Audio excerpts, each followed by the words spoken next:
OpenShift deployments, even though they are using containers underneath, they still have some persistent data to be protected. With Storware Backup and Recovery, we can quickly connect to our OpenShift cluster and grab not only the data itself in the persistent volumes, but also metadata that comes with each deployment. In this video, I'm going to give you a short overview what is possible with Storware Backup and Recovery. Let's start with logging into the console. The very first thing is to check out the status of the backup and recovery. What is the success rate? What is my protection rate? I have only one node in this case. This node is outside of the OpenShift cluster, and I have some backup destinations available. One, actually, in this case, it's local backups. Now, in the configuration wizard, we can quickly configure the locale. Later, we can set up the source. So the source allows me to define the Red Hat OpenShift credentials where I can connect to my cluster. It obviously requires URL, token maybe if it's using the token-based authentication. But not only the OpenShift connection can be configured from here, but also the backup destination. Notice that we have the synthetic backup destination using the file system, for instance. We have the object storage available. We have also the enterprise-grade backup providers, especially useful if you have already Dell, IBM, Veritas, or Micro Focus in your data center. File system synthetic allows us to actually quickly configure synthetic backup provider, and it is especially useful if you have incremental backups enabled. Currently for OpenShift it would be if you have an external Ceph cluster available, this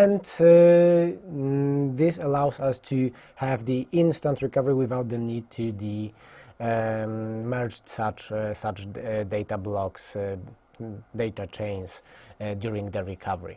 So it is basically faster. Now this one is not supposed to be used for cloud, so I will leave this switch intact, and I need to specify the storage backend, so I can use NFS 4.2 or XFS, or data domain if I would like to have synthetic capability.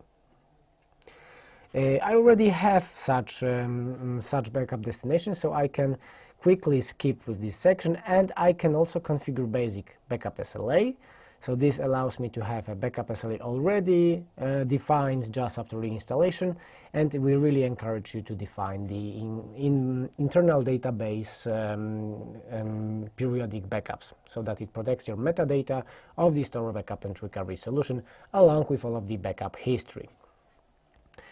Very important tab is obviously virtual environment section. So in virtual environments we treat both virtual machines, like they are common for the other types of environments, and container-based environments like deployments in the OpenShift. So what you see here in the instances view is actually a deployment level of your environment. So you are able to protect individual deployments.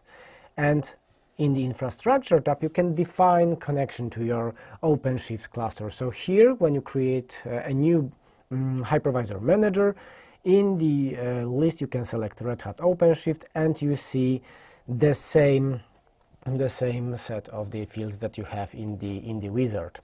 So you can use the token, you can also use the base project as well for the connectivity.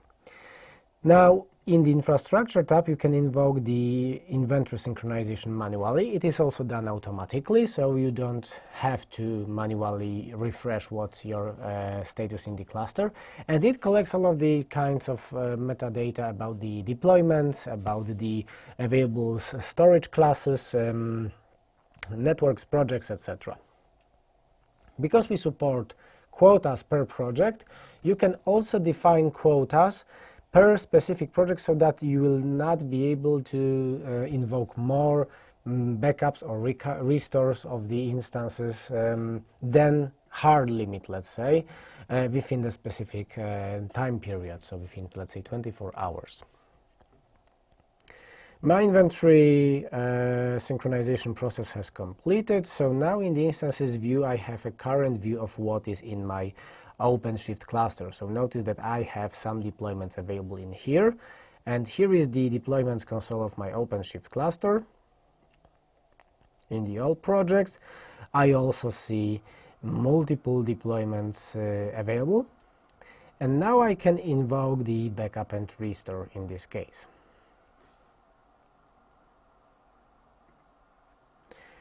I have, let's say, a small Nginx instance in here with some persistent volume, so let's invoke full backup.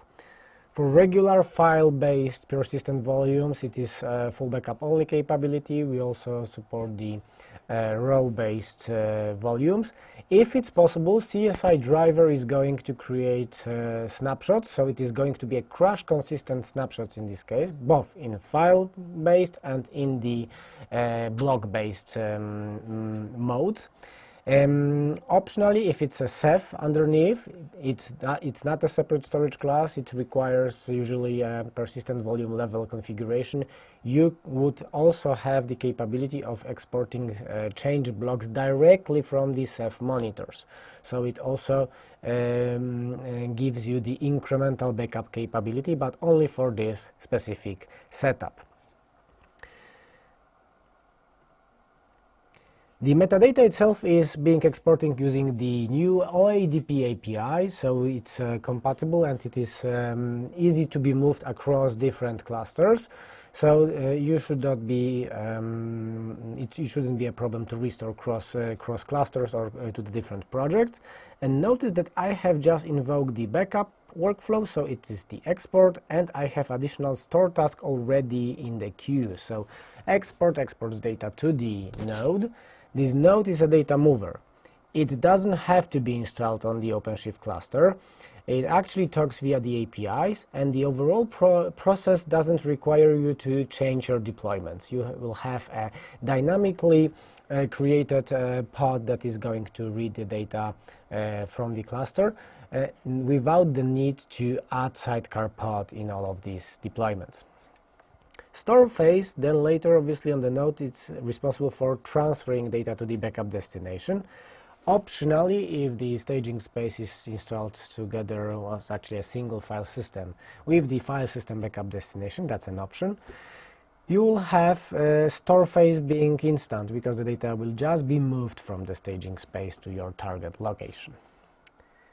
Let's check out the details of the instance that we have just backed up. So backup history, I have just invoked another backup. It was a full one. This is a very, very small instance. It has one persistent volume available with no significant amount of data, as we have noticed.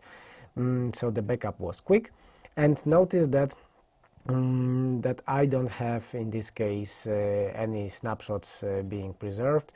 It's not needed in this scenario because we don't have an incremental backup in this particular scenario supported.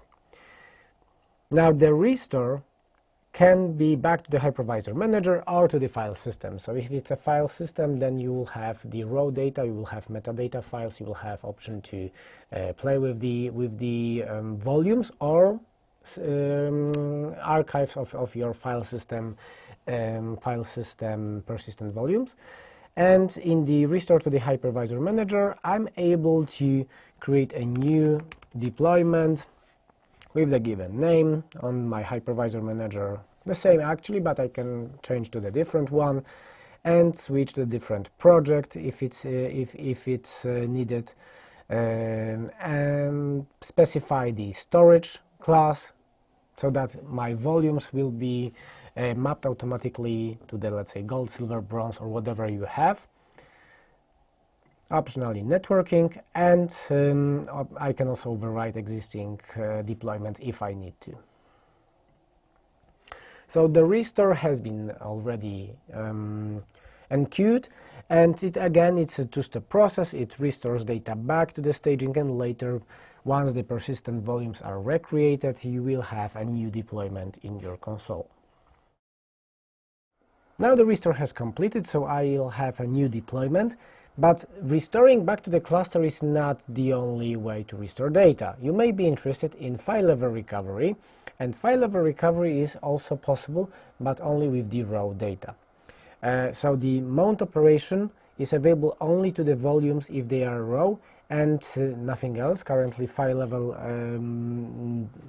recovery is not supported, but remember that this additional button here on the right would give you the options similar to this and mount file systems automatically if possible.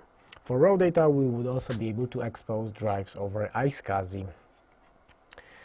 Backup SLA is the way to automate the overall backup process. So you can create a new policy with multiple rules, each rule describing where to store data, how long it should be kept there, maybe how many versions as well, according to which schedules the data should be should be executed, and optionally we support secondary backup destinations, so you can have 2 copies in 2 locations. Primary needs to be synthetic.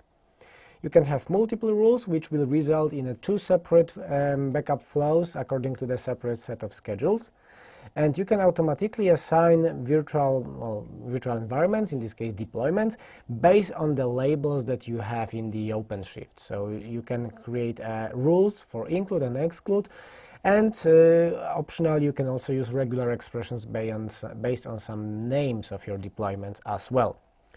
You can optionally limit this capability so that automatic assignment, maybe assignment only, or automatic assignment and removal of the VMs, it depends what you would like to achieve, can be limited to the specific projects in this case, so not everything in the cluster. Clusters, however, obviously can also be a way to limit the scope of such automatic assignment.